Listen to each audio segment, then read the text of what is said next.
Hey, good afternoon. It's a beautiful afternoon in Kendall Square, and I just got through with a brainstorming session.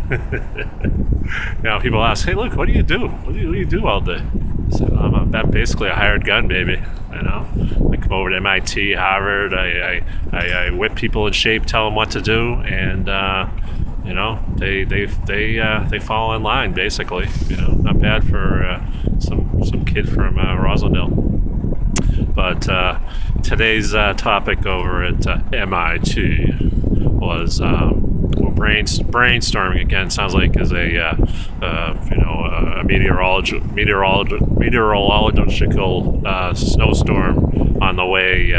We're gonna get bombarded with thoughts and ideas. So basically, I told them, they're trying to look for ways to improve this area. It's kind of it's just kind of blah. There's just no excitement, or it's just all like kind of I don't know what the term would be. Just kind of impersonal and like a boring area, and they want to spice it up. So I thought I had a great idea. Was I'm right now where I am at is near the train station, and I said it would be great if you came up the escalator. And I know you can't have. I mean, I know I like heavy metal and stuff, and you can't really have that. Blaring here. People have to work, in these office buildings around here and whatnot. But you could have a violinist playing Metallica, or like Enter Sandman or something. Just something different. You could have jugglers. Right, is a wide open space. I could juggle. I do it. Give me $10 an hour. I'll juggle for you. No, but I think that they could. There's a lot of things. There's a lot you could do that would take little or no money. And that was basically what I told them.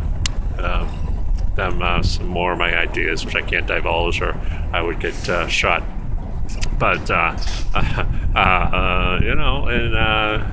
they compensate me what I feel I'm deserved. So that's the bottom line. Hey, this is America, baby. And if I have an opinion, I might as well get paid for it. That's the way I look at it. So on to more pressing issues. And basically, I think this week, with all that's been going on, big football game, Justin Bieber going nuts as usual, and basically the most important deal, and I think that's on everybody's mind, is what's the deal? What's my opinion on what was a better cartoon? The Flintstones or the Jetsons? Well, I'm glad you asked, and that's a very observant and sharp question for today. Fresh as today's headlines. And my view on the Flintstones versus the Jetsons is that I think that there was more going on the Flintstones. The stories were more emotional and deep. Required deep and reflective thought, and there was a lot going on between the dynamics between Fred and Barney, and who was calling the shots there. More in the relationship between Fred and Wilma, and to a lesser extent Barney and Betty. And I think a lot of that. When you're a little kid watching. How husbands and wives deal with their problems in a sort of kind of an animated environment. They're very animated people. They're very fun-loving, animated types of people. So, you learned a lot from the Flintstones, and, I always was partial to Joe Rockhead. I always liked the fight game. Fred was always going over to Joe Rockhead's to watch the fights, and I loved the fights back when I was a kid. I loved Sugar Ray Leonard and Muhammad Ali, I guess. How old am I now? But anyway, I was like, oh wow, it'd be great to go over to Joe Rockhead to watch a fight, and that's what actually would happen when I got a little older. Everybody would come to my house to watch the fights. We'd watch Marvin Hagler, and okay, I'm going off on a whole different area. But anyway, back to the Fred. So as far as the Jetsons go, I don't think there was really that much. There goes my finger.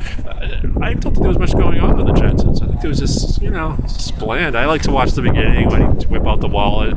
And his wife Jane, would rip off the wallet and go flying off on a little jet ski or whatever. But I never found the show really that appealing or very informative or enlightening, for that matter. I just thought it was like, eh. And the funny thing was like that basically George Jetson was just Fred with the same face, the same facial features, the same everything basically, and that there really was no difference. It was just a rip-off of Fred, only like a thin Fred. If Fred had like taken aerobics and eaten right, I guess that was supposed to be like Fred like in another life or something, kind of like a Shirley MacLaine type of deal. If he'd come back like it was Fred probably like sitting on a rock someplace and going, geez, if I ever come back someday in the future, I want to come back as a thinner, trimmer, and slimmer me. And little did he know that he would come back as George Jetson, and probably where he didn't have any, he probably wanted a young son too. So George, had little Elroy, and it was kind of like I guess the Jetsons was aspiring to be an updated reboot of the Flintstones, but really it was just a watered down version. And there's really no characters that I really cared about on the Jetsons, to be honest with you. They just, and I really loved. I liked the Flintstones so much. I had a little tape deck, and I used to tape them on a little cassettes, and I'd play them back in my room because I loved, after I watched it, that's I'd tape like the whole thing because those Maxell tapes, so it would tape like a half hour. So that was nice. That was my childhood, huh? Talk about excitement. Yeah, more fun than humans should be allowed to have. So to sum up. Are we summing up now? I don't know what to sum. I don't know what to say. Although, I think I remember saying, I think I had said to my dad, why are the Flintstones? Because he was watching the Honeymooners, and I was saying, why are they ripping off the Flintstones? I didn't know it was the other way around. And then you see all these shows now; they're all like the fat guy with the beautiful, gorgeous wife. Yeah, that's realistic. Yeah, that happens every day of the week. Anyway, I think they're gonna kick me out of here. People yelling and screaming. I get the natives over at MIT riled. I'm a bad man. Adios.